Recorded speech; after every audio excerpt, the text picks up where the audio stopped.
Hello, नमस्कार और आदाब सब मेरे दोस्तों को आपके दोस्त और गाइड इरफान की तरफ से एक बार फिर आपके साथ आपके अपने चैनल एस्ट्रो एश्योरेंस पे। जब हम देखते हैं कि ग्रह जब दूसरे ग्रहों के नक्षत्रों में प्लेस हो जाते हैं तो हमें क्या नतीजे मिलते हैं। आप हमेशा देखोगे कि ग्रह अपनी खुद की एनर्जी के एलिमेंट्स भी लेकर आएगा। तो अगर कोई ग्रह सूरज के नक्षत्र में प्लेस है तो सूरज की एनर्जीज, सूरज का मैनिफेस्टेशन भी वो ग्रह अपने साथ लेकर चलेगा, खासकर जब उस ग्रह का दशा ऑन हो, अंतर्दशा ऑन हो, जब ट्रांजिट होते हैं। तो आज मैं बात करना चाहता हूं और शुरू करना चाहता हूं सीरीज ग्रह दूसरे ग्रहों के नक्षत्रों में के बारे में कि क्या नतीजे मिल सकते हैं, क्या परमुटेशन कॉम्बिनेशन हो सकते हैं, क्या चैलेंजेस आ सकते हैं और क्या उपलब्धियां मिल सकती हैं। अब इसी सिलसिले में मैं शुरू करना चाहता हूं राहु के प्लेसमेंट से दूसरे ग्रहों के नक्षत्रों में। पहले हालांकि मैं नक्षत्र लेवल की एनर्जी के बिल्कुल नीचे तक नहीं जा रहा हूं, मैं उसके कुछ एलिमेंट्स जरूर लाऊंगा, लेकिन मैं इस वीडियो में इसे रखना चाहता हूं कि किस ग्रह की एनर्जी किस नक्षत्र में ये ग्रह प्लेस है। इस वीडियो में राहु प्लेस है और साइन एनर्जीज क्या होंगी जो आ सकती हैं। मैं बाद में एक सीरीज करूंगा जहां मैं बात करूंगा हर नक्षत्र में ग्रहों के बारे में, जो और भी डिटेल में होगी। तो आज के लिए राहु के प्लेसमेंट के बारे में दूसरे ग्रहों के नक्षत्रों में। तो चलो शुरू करते हैं राहु के प्लेसमेंट से सूरज के नक्षत्र में जो आत्मा है। सबसे पहले तो राहु अगर सूरज के नक्षत्र में प्लेस है तो वो कृतिका या उत्तर फाल्गुनी या उत्तराषाढ़ा नक्षत्र में हो सकता है और वो वृषभ या कन्या या मकर राशि में प्लेस होगा। तो अब जब राहु सूरज के नक्षत्र में प्लेस होता है तो नेतृत्व, जवाबदेही और जिम्मेदारी भी आती है। हालांकि अगर ये कृत्तिका नक्षत्र में प्लेस हो तो यहाँ ये वृषभ राशि की एनर्जी के एलिमेंट्स भी लेकर आएगा, जिसका मतलब है कि व्यक्ति को भौतिकवाद में दिलचस्पी हो सकती है और वो भौतिक इच्छाओं या भौतिक उपलब्धियों को नेतृत्व और जवाबदेही के साथ प्राप्त करना चाहता है। और यहाँ उपलब्धि सिर्फ टीम, डिपार्टमेंट या कंपनी के लिए नहीं होगी बल्कि अपने लिए भी होगी। तो यहाँ व्यक्ति ये भी पूछ सकता है कि भौतिक उपलब्धियां कब मिल रही हैं। मसलन अगर सेल्स आ रही हैं, तगड़ी सेल्स आ रही हैं या तगड़ी ब्रांडिंग या कंपनी का तगड़ा नाम आ रहा है, तो व्यक्ति पूछेगा कि मैंने भी योगदान दिया है या मैं इस प्रोजेक्ट का लीडर हूँ, मेरे लिए क्या है। और बहुत बार व्यक्ति के एक्शन जब सूरज के बारे में होते हैं, मैं नेतृत्व लूंगा, मैं जवाबदेही लूंगा, लेकिन मेरे लिए क्या है। तो अगर मैं हासिल नहीं कर पा रहा तो मैं इतना ही कर पाऊंगा। अगर ये सूरज के नक्षत्र में कन्या राशि में है तो यहाँ व्यक्ति प्रोजेक्ट को पूरा करने के लिए बहुत मेहनत करेगा, परफेक्शनिस्ट बनेगा और प्रोजेक्ट्स के लीडर के तौर पर, या अगर लीडर नहीं भी है तो बहुत सारी जिम्मेदारी और जवाबदेही लेगा ताकि प्रोजेक्ट बहुत अच्छे से हो और नतीजा बहुत कंप्लीट हो और एक बहुत अच्छा फिनिश्ड प्रोडक्ट हो। कोई कॉर्नर अकेला नहीं छूटना चाहिए। तो ये व्यक्ति बहुत मेहनत डालेगा, बहुत जिम्मेदारी लेगा ताकि प्रोजेक्ट पूरा हो। हालांकि अगर प्रोजेक्ट उसकी या उसकी अपनी संतुष्टि के अनुसार पूरा हो जाता है, लेकिन अगर वो अपनी मेहनत का फल नहीं पा पाता तो व्यक्ति को ये अच्छा नहीं लगेगा।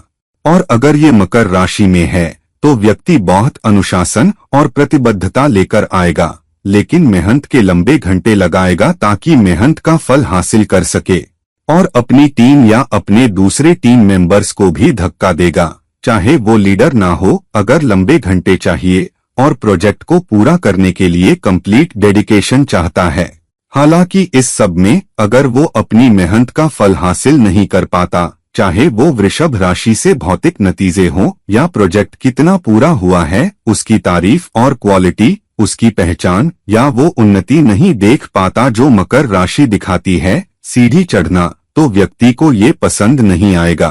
तो व्यक्ति लंबे कठिन घंटे लगाने, बहुत जिम्मेदारी लेने के लिए तैयार है, लेकिन ये भी देख रहा है कि मेरे लिए क्या है। अगर राहु सूरज के नक्षत्र में प्लेस हो, अगर राहु चंद्रमा के नक्षत्र में प्लेस हो, या तो रोहिणी में या हस्त में या श्रवण में, वृषभ या कन्या या मकर राशि में, तो यहाँ व्यक्ति बहुत हाई लेवल का इनोवेशन, बहुत हाई लेवल की क्रिएटिविटी लेकर आता है।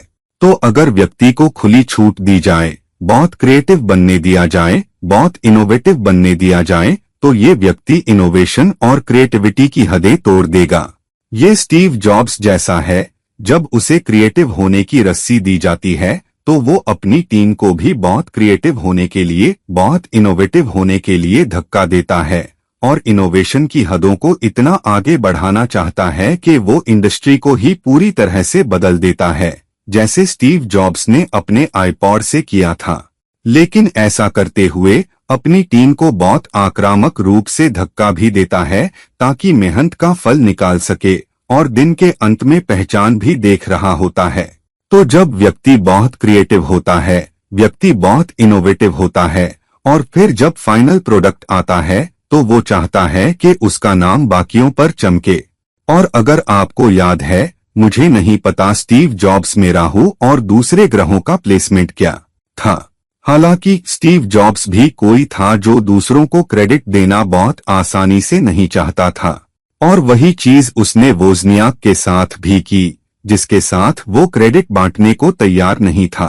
तो ऐसे ही राहु के चंद्र नक्षत्र में होने वाला व्यक्ति एक्ट करता है। वो बहुत इनोवेटिव बनना चाहता है, इनोवेशन की हद तोड़ता है, लेकिन सारा क्रेडिट खुद चाहता है। अगर ये वृषभ राशि में है तो व्यक्ति भौतिक पक्ष में भी क्रेडिट देख रहा है कि उसके पास भौतिक फायदे भी आए, लेकिन इनोवेशन की हदों को भौतिकता से जोड़कर भी आगे बढ़ाएगा। तो हम सिर्फ ये नहीं चाहते कि उसका प्रोडक्ट बहुत अच्छा हो, बल्कि हम ये भी चाहेंगे कि उसका प्रोडक्ट राजस्व के मामले में सबसे बड़ी मार्केट शेयर भी रखता हो, जो वृषभ दिखाता है। अगर कन्या है तो व्यक्ति चाहता है कि उसका प्रोडक्ट परफेक्ट प्रोडक्ट के तौर पर देखा जाए, कोई दूसरा प्रोडक्ट उसके करीब न आए। अगर मकर राशि में है तो व्यक्ति ऐसा दिखना चाहता है कि प्रोडक्ट इतना इनोवेटिव है कि वो इंडस्ट्री को ही पूरी तरह से बदल देता है। ये उस इंडस्ट्री में एक नया युग है, और यही है राहु चंद्रमा के नक्षत्र में। अगर राहु मंगल के नक्षत्र में प्लेस है, चाहे वो मृगशिरा हो या चित्रा या धनिष्ठा, और ये वृषभ या मिथुन या कन्या या तुला या मकर या कुंभ राशि के संधि पर हो, तो उस राशि के आधार पर वो उस राशि के एलिमेंट्स भी लेकर आएगा। तो आमतौर पर राहु का मंगल के नक्षत्र में प्लेस होना माने एक तरह से अंगारक योग भी बन रहा है, बहुत तेज आग वाली एनर्जी। तो ये वो व्यक्ति है जो किसी भी कीमत पर उपलब्धि हासिल करना चाहता है। और मंगल सेनापति है तो आमतौर पर सेनापति राजा के लिए, आत्मा के लिए उपलब्धि चाहता है और अपने से परे देखता है। लेकिन ये राहु व्यक्ति को अपनी खुद की उपलब्धियों को भी देखने पर मजबूर करता है, और ये ऐसे व्यक्ति जैसा है जो जीतने के लिए चरम सीमा तक भी चला जाएगा।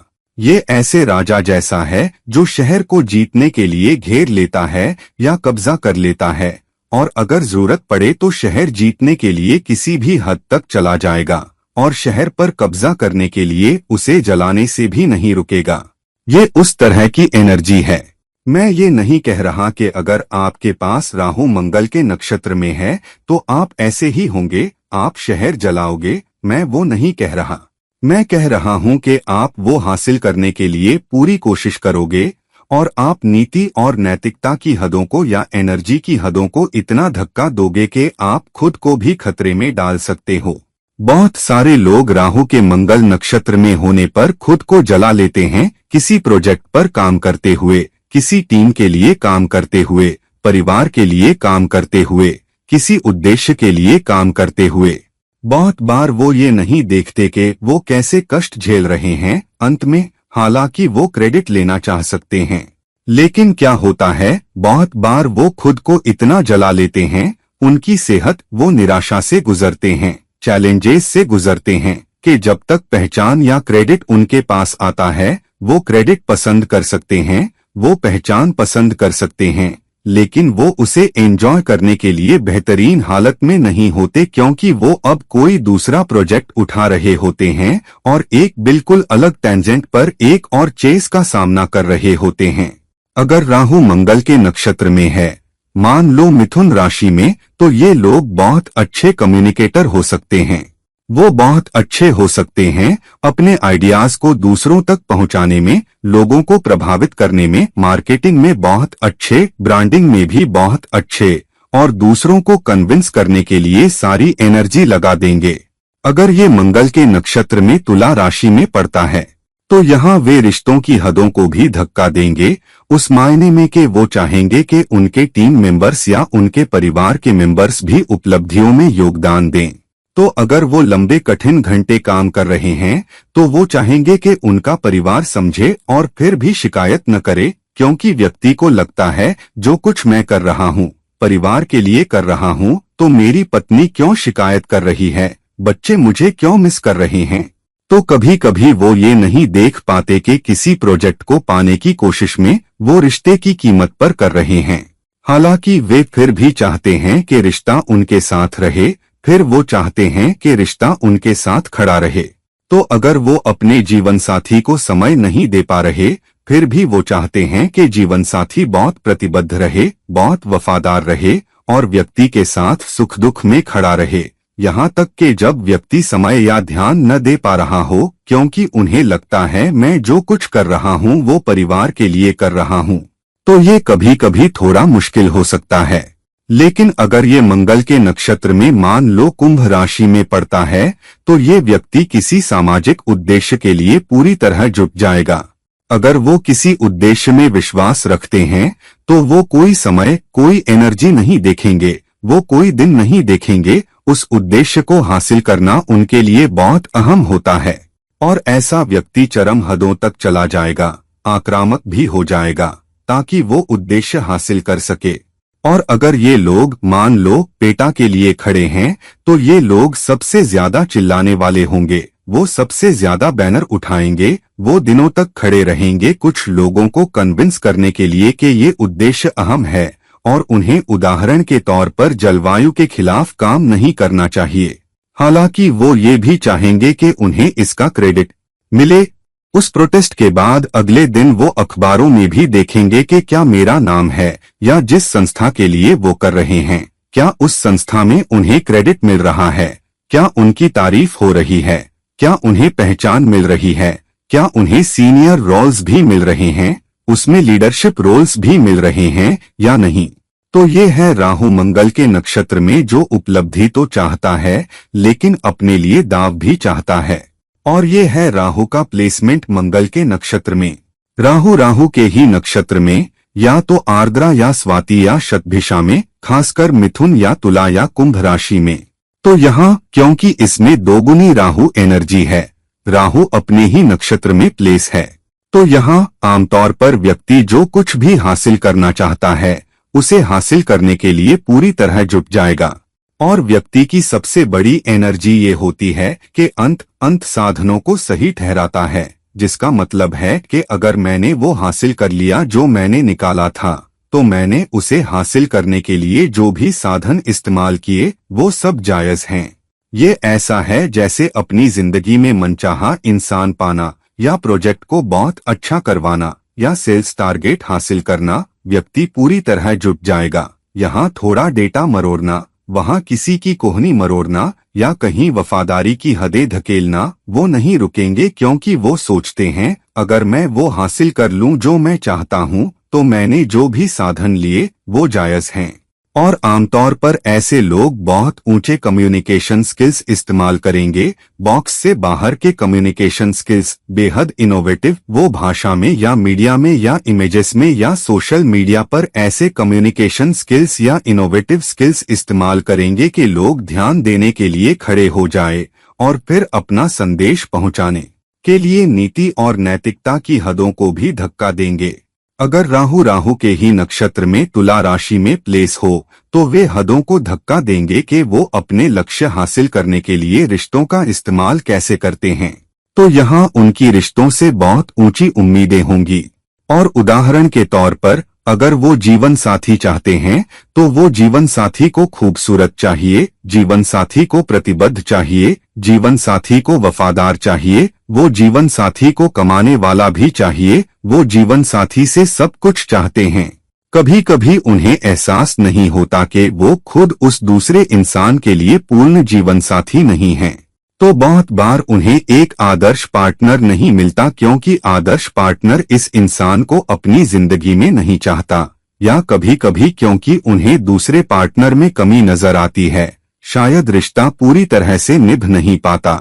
बहुत कम ही ऐसा होता है कि व्यक्ति चाहता है कि रिश्ता उसकी सेवा करे, अगर रिश्ता उस तरह से उसकी सेवा नहीं कर रहा जैसे वो चाहता है, हर उस तरीके से पूरी तरह से जैसा वो चाहता है, तो उसे पार्टनर में कुछ न कुछ कमी दिखती है और फिर या तो वो उस इंसान में दिलचस्पी खो देते हैं, या वो उस इंसान से बोर हो जाते हैं, या वो अपनी जिंदगी में किसी न किसी तरह से मसाला भरने की कोशिश करते हैं, या अगर वो भी नहीं आ रहा तो वो रिश्ते के बाहर देखने से भी नहीं रुकते।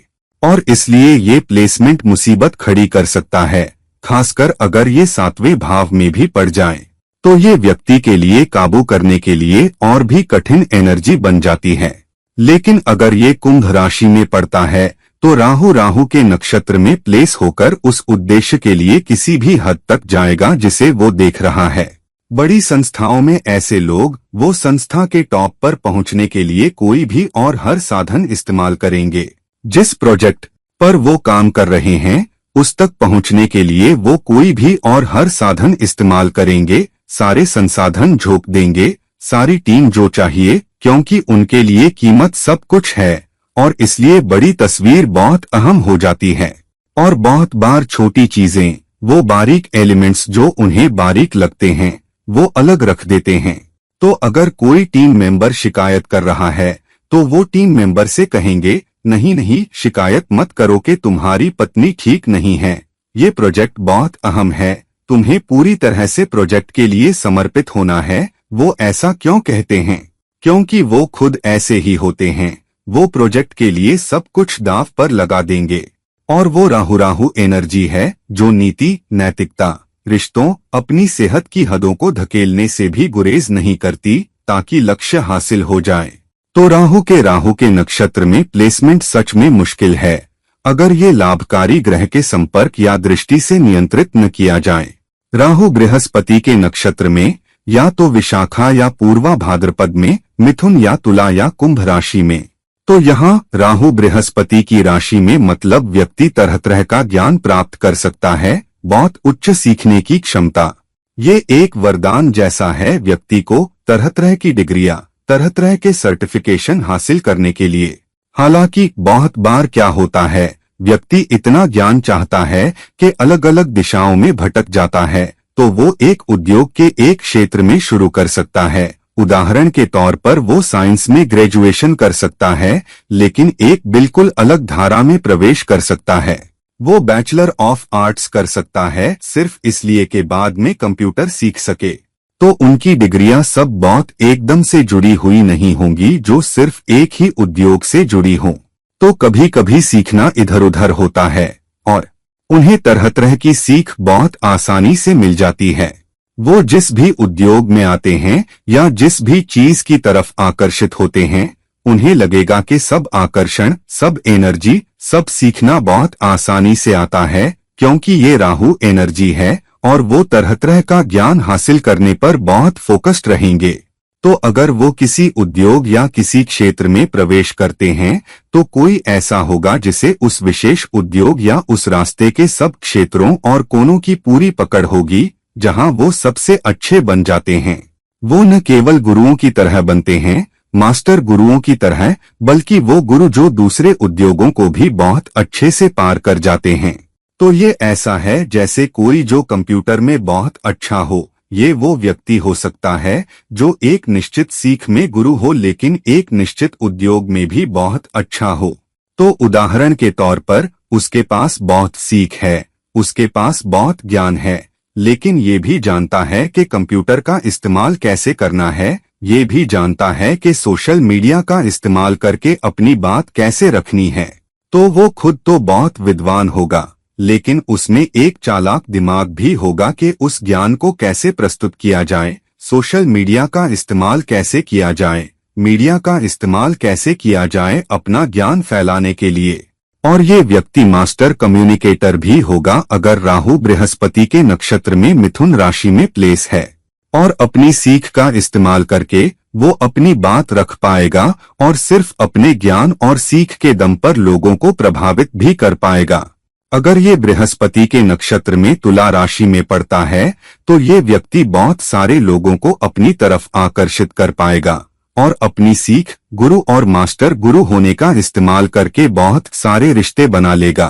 तो लोग चुंबक की तरह इस व्यक्ति की तरफ आकर्षित होंगे क्योंकि वो देखेंगे कि ये व्यक्ति मास्टर गुरु है और फिर वो अपने उद्देश्य के लिए उस रिश्ते का इस्तेमाल भी करता है क्योंकि राहु की एनर्जी भी जुड़ी होती है और वो चाहता है कि लोग उसके साथ खड़े हों और उसके प्रति वफादार रहें, क्योंकि जब वो अपनी सीख और अपना ज्ञान फैलाता है और लोगों को अपनी तरफ आकर्षित करता है तो वो ये भी देखेगा कि जो लोग उसके साथ रिश्ते में हैं या उसके प्रति वफादार हैं उन्हें भी केक का एक टुकड़ा मिल जाए।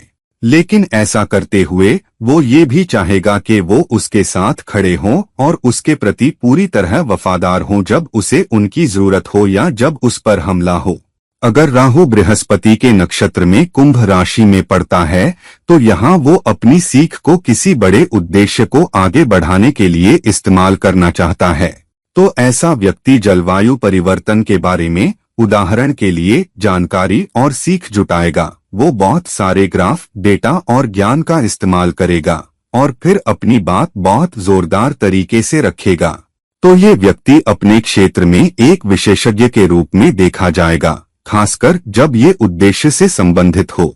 तो अगर ये व्यक्ति स्वास्थ्य के उद्देश्य को आगे बढ़ा रहा है तो ये व्यक्ति एक गुरु के रूप में सामने आएगा। वो उस पर बहुत सारी किताबें भी लिखेगा और स्वास्थ्य के उद्देश्य को भी आगे बढ़ाएगा।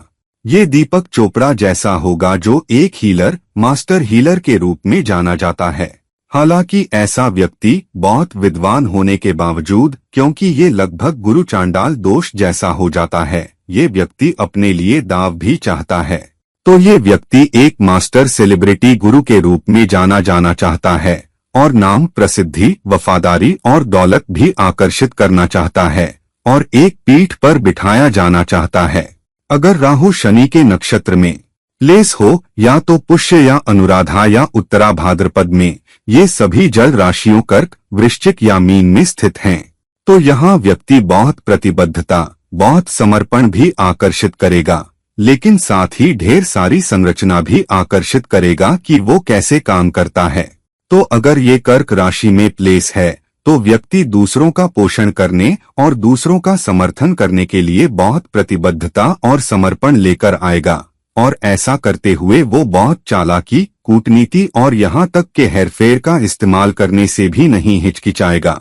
उदाहरण के लिए अगर उसके नेतृत्व में कोई टीम मेंबर ब्रेक लेना चाहता है तो वो अपने खुद के बॉस से झूठ भी बोल सकता है, ये कहते हुए कि मेरे टीम मेंबर का बेटा बहुत बीमार है, और वो थोड़ा बढ़ा चढ़ाकर भी बता सकता है ताकि उसके टीम मेंबर को छुट्टी मिल जाए और वो छुट्टी ले सके जो वो चाहता है। यहाँ तक कि एक बड़े प्रोजेक्ट की डेडलाइन के बावजूद जो उस पर है, क्योंकि वो दूसरों का पोषण और समर्थन करना भी पसंद करता है, भले ही इसका मतलब हो कि उसे डेटा में हेरफेर करना पड़े या जानकारी में थोड़ा हेरफेर करना पड़े या थोड़ा बढ़ा चढ़ाकर बताना पड़े, क्योंकि उसका मानना है कि अगर मैं लोगों का ख्याल रखूंगा तो लोग मेरे प्रति वफादार भी होंगे और मेरे साथ खड़े होंगे और जब मुझे उस मदद की जरूरत होगी तो वो मेरा पोषण और समर्थन करेंगे।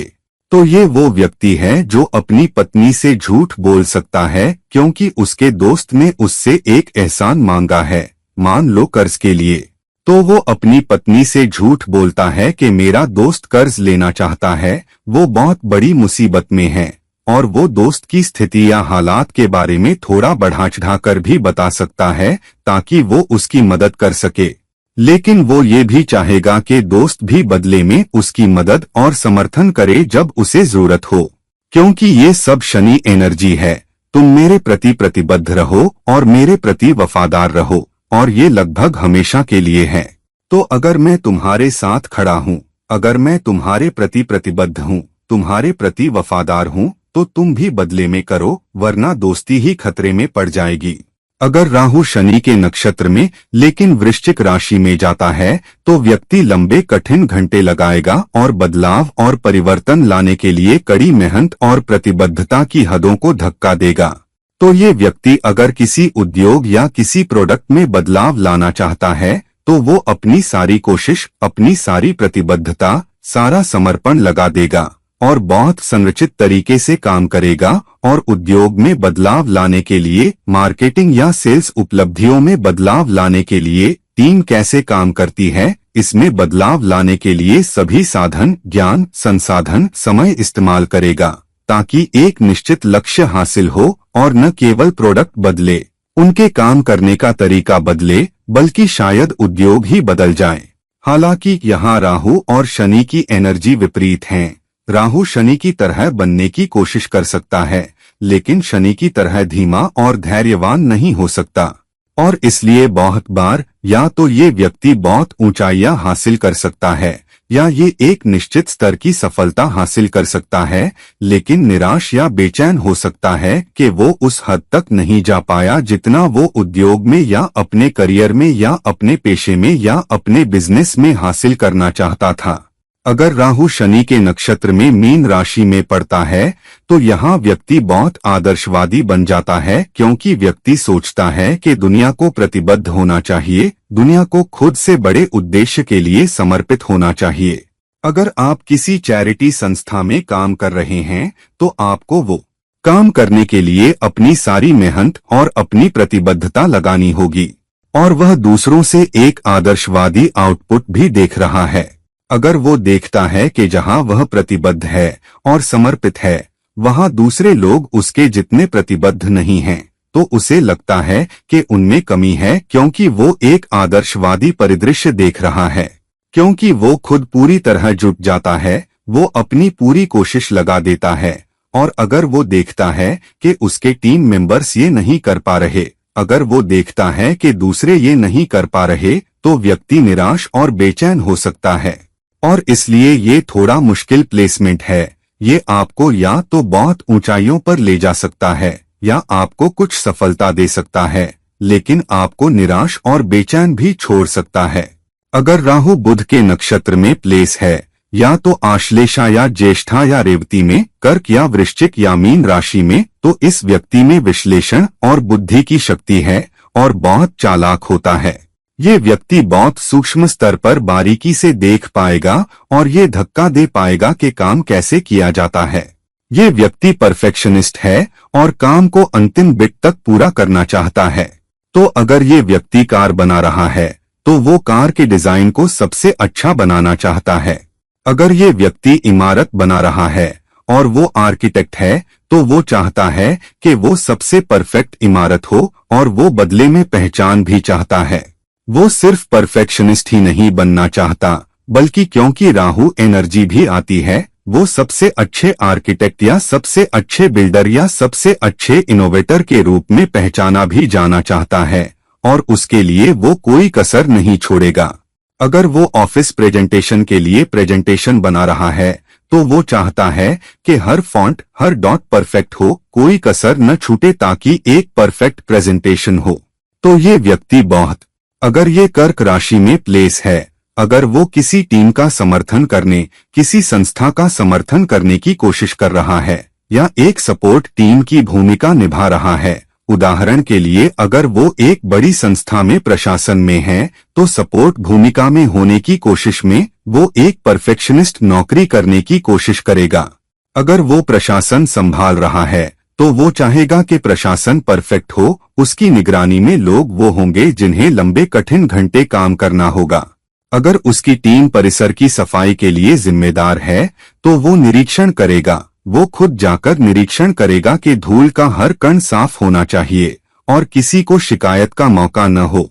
अगर ये वृश्चिक राशि में पड़ता है तो परफेक्शनिस्ट विश्लेषण की उच्च स्तर, चीजों की तह तक जाना।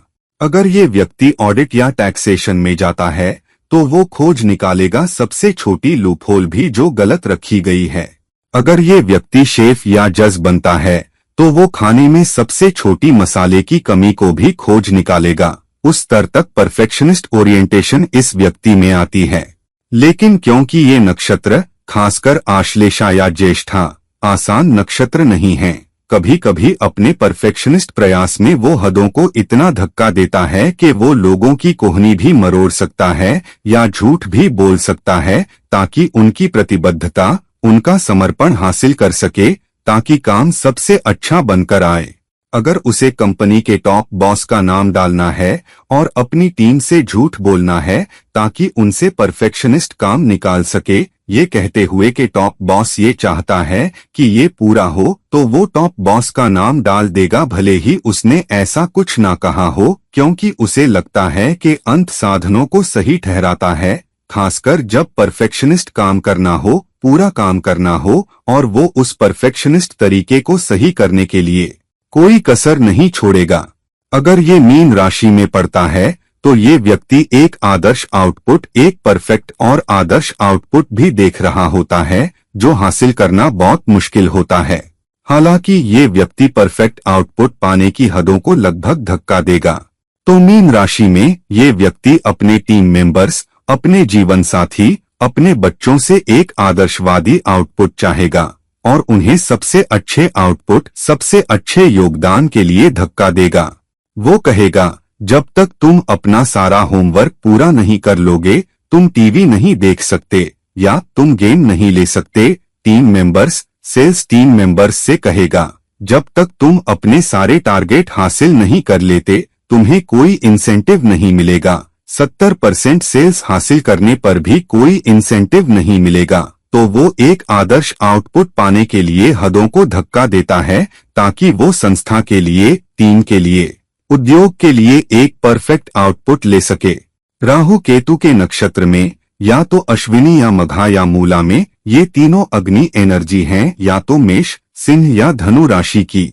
तो यहाँ राहु और केतु की एनर्जी विपरीत हैं। केतु त्यागना चाहता है, केतु अलग होना चाहता है, केतु नकारना चाहता है, लेकिन राहु चीजें अपने लिए भी चाहता है। तो यहाँ राहु को दूसरों के लिए करना, दूसरों के लिए त्याग करना भी ठीक है, लेकिन वो चाहता है कि जब वो त्याग करे तो उसका नाम भी आए। ये वो सैनिक है जो कहता है, ठीक है, मैं अपने देश के लिए अपनी जान देने से भी गुरेज नहीं करता, लेकिन कृपया ये सुनिश्चित करो कि मुझे मरणोपरांत कोई पुरस्कार मिले। शायद मैं अपनी बात कहने के तरीके को धकेल रहा हूँ, लेकिन ये वो व्यक्ति है जो कहता है, देखो ठीक है, अगर मैं किसी एनजीओ के लिए काम कर रहा हूँ, किसी उद्देश्य के लिए काम कर रहा हूँ, मैं उद्देश्य के लिए काम करने से गुरेज नहीं करता, लेकिन मैं प्रॉफिट का एक निश्चित प्रतिशत चाहता हूँ। तो अगर मैं किसी चैरिटी संस्था के लिए फंड जमा कर रहा हूँ, तो कृपया ये सुनिश्चित करो कि मुझे भी मेरा प्रतिशत मिले। मैं 1% के लिए काम करूँगा। मैं उद्देश्य में विश्वास रखता हूँ, लेकिन मैं अपने लिए दाव भी चाहता हूँ। तो अगर मैं दूसरों के लिए काम कर रहा हूँ, अगर मैं दूसरों के लिए अपना समय त्याग कर रहा हूँ, तो मैं क्रेडिट नहीं चाहता, मैं पहचान नहीं चाहता, लेकिन कृपया ये सुनिश्चित करो कि मुझे कम से कम पैसे तो मिलें। अगर तुम मुझे पैसे नहीं देना चाहते, तो कम से कम मुझे पहचान तो दो और मुझे क्रेडिट दे दो, या कम से कम मुझे कोई पुरस्कार दे दो या कोई मेडल दे दो। अगर मेरे लिए कुछ नहीं आ रहा, तो मैं क्यों त्याग करूं? मैं किसी बड़ी संस्था के लिए क्यों काम करूं? मैं किसी बड़े उद्देश्य के लिए क्यों काम करूं?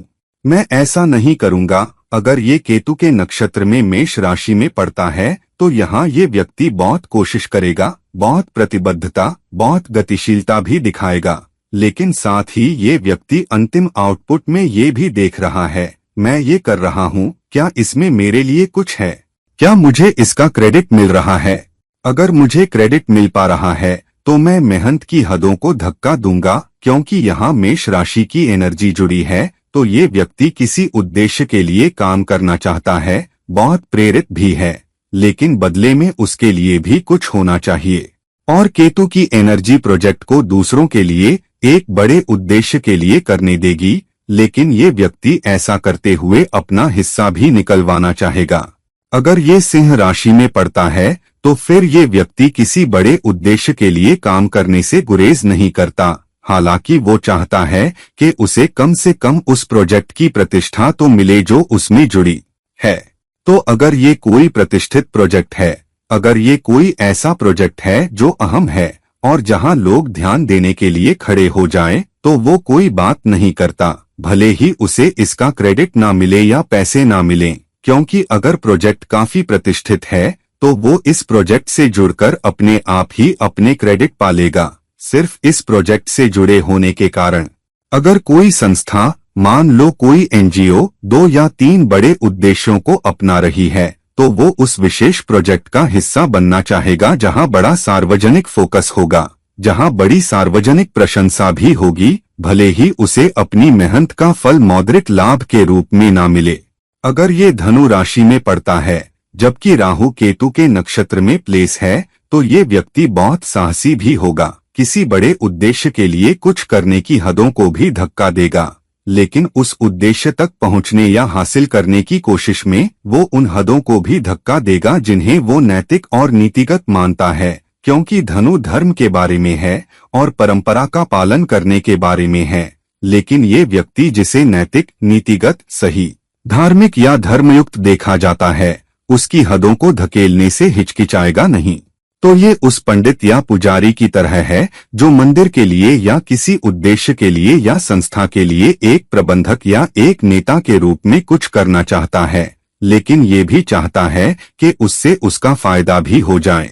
तो आमतौर पर ऐसे लोग बहुत साहसी भी होते हैं और वे साहसी होने की, जोखिम उठाने की हदों को धकेलने से गुरेज नहीं करेंगे। वे किसी बड़े उद्देश्य के लिए यात्रा करना भी पसंद करते हैं।